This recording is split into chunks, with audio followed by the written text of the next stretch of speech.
Patrick Mix qui se réclame le meilleur bantamweight du monde, l'avocat de Ned Diaz qui s'est exprimé, quelques mots sur le Barnacle et le retour de Roy Nelson, ça et bien d'autres, c'est le programme du round de 5 minutes du mercredi 26 avril, votre moment MMA, c'est parti. Hey man, how the hell you doing? I've been just fine living life with the news and in my mind, all I hear is music, watching your mouth move, damn you look stupid, I feel like everyone's a stranger, small talk with your narcissistic.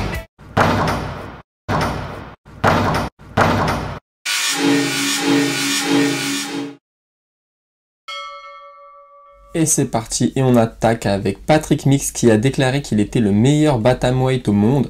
Alors forcément ça fait réagir, hein. C'est un peu un débat éternel entre qui est le meilleur, est-ce qu'il est à l'UFC, est-ce qu'il est au Bellator, est-ce qu'il est au ONE FC. Bon, même si le ONE FC c'est un peu plus récent, mais c'est vrai que ça relance quand même un peu le truc de se demander est-ce que pour être le meilleur au monde il faut vraiment être champion à l'UFC. Bah moi personnellement je le pense, parce que sur un combat je suis d'accord que le champion du Bellator peut battre le champion de l'UFC, hein. Là Patrick Mix il allait à l'UFC, il faudrait qu'il combatte Sterling. Sur un combat, tout est possible. Mais maintenant, à l'UFC, il faut se tracer sa route jusqu'en haut. Hein. Faut battre des Sandhagen, faut battre des O'Malley, faut battre des Petroyan, faut battre des Merab Vaidvilic. C'est compliqué. Donc en fait, ce qu'il y a, c'est que le niveau d'adversité que tu rencontres à l'UFC, je suis pas sûr que tu le rencontres ailleurs. Même si au Bellator, le niveau est très relevé, l'UFC, ça reste l'UFC. Et pour moi, si t'es pas champion à l'UFC, tu ne peux pas te déclarer le meilleur du monde. D'ailleurs, Paddy Pimblett s'est exprimé sur le sujet et il a expliqué que voilà, en tant que combattant, tu ne peux que rêver d'être champion de l'UFC. Voilà, il l'a dit, tu te réveilles pas le matin en te disant « Oh, je rêve d'être champion du PFL, je rêve d'être champion du Bellator ». Maintenant, il comprend que les combattants, il là-bas parce qu'il y a un billet à faire. Ça paye parfois plus que l'UFC. L'UFC, les superstars font beaucoup d'argent, mais les autres, c'est un peu moins quand même. Et parfois, c'est très limite. Alors que des fois, quand tu vas au Bellator, que tu as un tournoi à 1 million, quand tu vas au PFL, que tu as un tournoi à 1 million, bah forcément, ça change les choses. Donc voilà, c'est un débat qui revient régulièrement. Moi, pour ma part, je pense que si t'es pas champion à l'UFC, c'est compliqué de te déclarer meilleur du monde. Même s'il y a des exceptions, hein. Demetrius Johnson, quand il quitte l'UFC suite à sa défaite contre Cerudo, il était champion, il perd son titre, il va aussitôt au ONE FC. Bah là, clairement, tu peux te dire le meilleur n'est peut-être pas à l'UFC. Parce que voilà, son combat contre Cerudo, c'était très limite. Moi, je le voyais plutôt gagnant, mais voilà. En tout cas, on passe à la suite et l'avocat de Ned Diaz s'est exprimé sur son mandat d'arrêt. Il dit oui, c'est vrai, on a reçu un mandat d'arrêt. Maintenant, eux, ils vont plaider le fait que la personne avec qui Ned Diaz s'est battu, c'est lui qui l'a agressé. Ce mec-là s'appelle Rodney Peterson. Il a fait quelques combats de MMA en amateur et ça, l'avocat va s'en servir. Il va dire que c'est un mec qui est habitué, qui est entraîné pour se battre, qu'il a été menaçant envers Diaz et que Diaz n'a fait que se défendre. On verra si ça passe.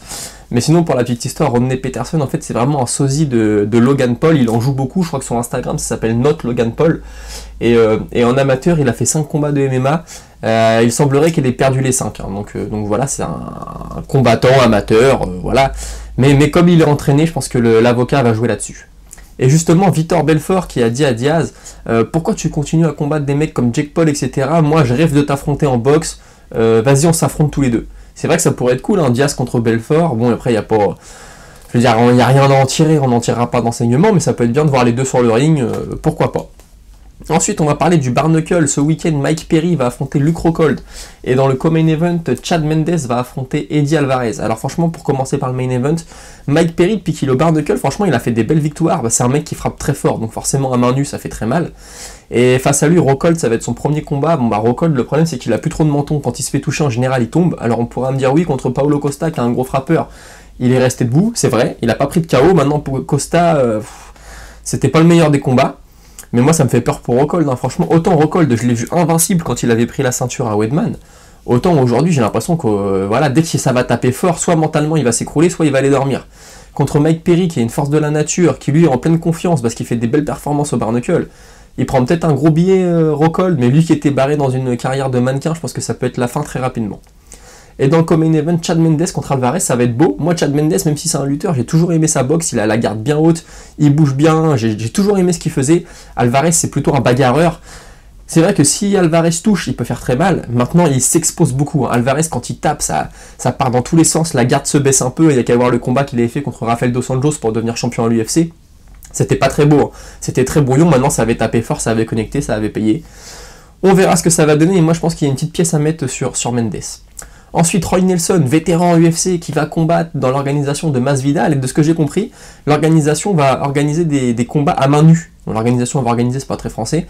Mais en tout cas, il y aura des combats à main nue, du bare knuckle en fait, sous la bannière du Gamebred Fighting. Et on va y retrouver Roy Nelson. Alors ça va être drôle à voir, parce que lui, c'était un très très gros frappeur aussi. Il avait un overhand dévastateur. Ensuite, Molly McCann, l'anglaise amie de Pimblett, va faire son retour contre Stoliarenko. Alors bon, bah moi, McCann, je sais pas qu'elle apporte le show quand elle vient à fond.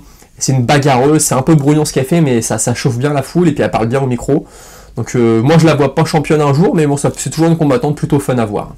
Et puis Karolina Kowalkiewicz, que je ne croyais plus à l'UFC, hein, on s'en souvient, elle avait affronté Joanna Jędrzejczyk pour le titre des poids pailles à l'époque. Elle était arrivée invaincue à ce combat, elle avait perdu un combat très très très serré, c'est un super combat, c'est le genre de combat qui tire le MMA féminin vers le haut, et ensuite elle a dû faire 7 combats, elle a eu que 2 victoires, quoi, et elle a pris beaucoup de coups. Moi je pensais qu'elle était plus à l'UFC, ça faisait un moment qu'on l'avait vue, mais elle est toujours là, voilà, moi je pense qu'elle arrive pareil en fin de carrière, elle fait peut-être un peu de l'alimentaire, attention à pas prendre le coup de trop. Et voilà, on est arrivé au bout des 5 minutes, j'espère que vous avez aimé, on se retrouve demain pour une nouvelle rubrique, salut.